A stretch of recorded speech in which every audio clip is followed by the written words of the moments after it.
ये लोग सरकार की संपत्तियों को बेचने का काम करते हैं। हमारे प्रधानमंत्री जी ने कहा था ये देश नहीं बिकने दूंगा, अब वो नारा पलट गया। आप कहते हैं ये देश नहीं बचने दूंगा। रेल बेच रहे हैं, सेल बेच रहे हैं, एलआईसी बेच रहे हैं, बैंक बेच रहे हैं, कोल इंडिया बेच रहे हैं, बीपीसीएल बेच रहे हैं, सड़क बेच रहे हैं, बिजली बेच रहे हैं, पानी बेच रहे हैं, स्टेडियम बेच रहे हैं, एफसीआई बेच रहे हैं, पूरा हिंदुस्तान बेचने पे लगे हुए हैं। 6.5 लाख करोड़ की संपत्ति भारत की बेचने का टारगेट रखा है। आपको क्या जरूरत है गठबंधन करने की? 11 विधायक जीत के आए गोवा में, आपने 8 को कहा खोखा लो, इधर आओ, खोखा के तहत चले गए।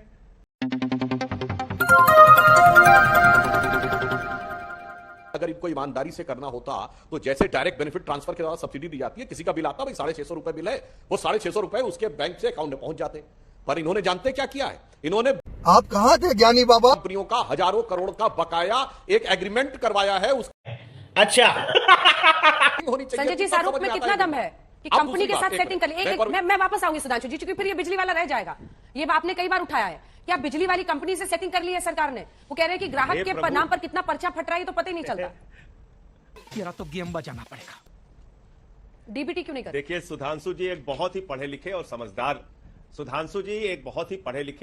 प्रवक्ता है, लेकिन जब वो ऐसी बातें बोलते हैं तो जनता भी सुनती है तो ये मानती है कि इनको स्क्रिप्ट गलत पकड़ा दी गई। बोलना ये बेचारे ऐसा चाहते नहीं, लेकिन स्क्रिप्ट गलत पकड़ा दी गई इसलिए ऐसा बोल रहे हैं। अब मैं आपको समझाता हूं। अरे भाई, हमारा 200 यूनिट आया या 250 यूनिट आया, जो भी आया मीटर में आया, और उस मीटर में आए हुए बिल के मुताबिक कितने पैसे की छूट देनी पड़ेगी वो छूट सरकार देती है।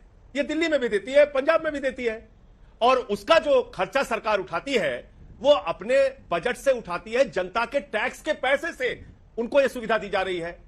और दिल्ली राज्य, अभी एक रिपोर्ट आई है अंजना जी, पूरे देश में सबसे कम महंगाई दर अगर किसी राज्य में है तो दिल्ली में है, अरविंद केजरीवाल जी की, जहां पर ये तमाम मुफ्त योजनाएं चलती है जिसको रेवड़ी कहकर ये लोग अपमानित करते हैं। अब मैं बताता हूं असली रेवड़ी ये लोग क्या करते हैं। जनता का टैक्स उठाते हैं, अडानी को लाखों करोड़ रुपए, 13.5 लाख करोड़ की संपत्ति है अडानी की। जनता का टैक्स उठाते हैं, पैसा बैंकों से पैसा उठाते हैं, पूंजीपतियों को बांटते हैं। 11 लाख करोड़ रुपए इन्होंने माफ कर दिया पूंजीपतियों का, राइट ऑफ कर दिया 11 लाख करोड़ रुपए, जिसकी वापसी की संभावना नगण्य है, जीरो है। उसके बारे में भी रिपोर्ट आ चुकी है, पार्लियामेंट के अंदर जवाब आ चुका है। ये लोग सरकार की संपत्तियों को बेचने का काम करते हैं। हमारे प्रधानमंत्री जी ने कहा था ये देश नहीं बिकने दूंगा, अब वो नारा पलट गया। आप कहते हैं ये देश नहीं बचने दूंगा। रेल बेच रहे हैं, सेल बेच रहे हैं, एलआईसी बेच रहे हैं, बैंक बेच रहे हैं, कोल इंडिया बेच रहे हैं, बीपीसीएल बेच रहे हैं, सड़क बेच रहे हैं, बिजली बेच रहे हैं, पानी बेच रहे हैं, स्टेडियम बेच रहे हैं, एफसीआई बेच रहे हैं, पूरा हिंदुस्तान बेचने पे लगे हुए हैं। 6.5 लाख करोड़ की संपत्ति भारत की बेचने का टारगेट रखा है भारतीय जनता पार्टी। मैंने सुधांशु जी के जवाब में से बीच में बिजली पे आप पे आई थे, उनको जवाब पूरा कर लेना। ठीक है संजय जी, मैं लौट रही हूँ, अब पूरा जवाब दीजिएगा सुधांशु जी। और रेवड़ी से याद आया कि जो हिमाचल में आप लोग साइकिल दे रहे हैं सर, ये रेवड़ी है या जन कल्याण है?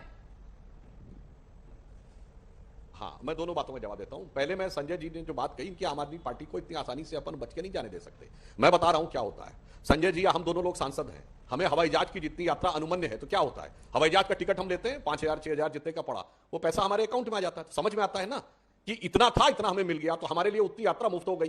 परंतु ये बताइए मान्यवर, अगर ये हो कि बिल जीरो आएगा तो उस जीरो बिल की आड़ में उस हवाई जहाज की कंपनी को 5,000 मिल गए कि 25,000 मिल गए तो हमको पता ही नहीं लगता।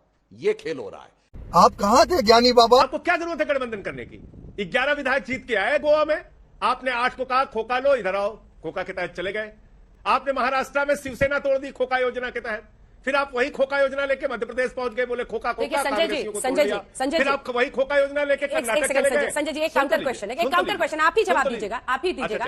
लेकिन आप इन दोनों का रिश्ता आप बता दीजिए क्या है आपकी नजर में? या तो इलू इलू का रिश्ता है या खोखा खोखा का रिश्ता है। कभी आप इलू इलू कहते हैं, कभी खोखा खोखा कहते हैं। मैं बता तो रहा हूं।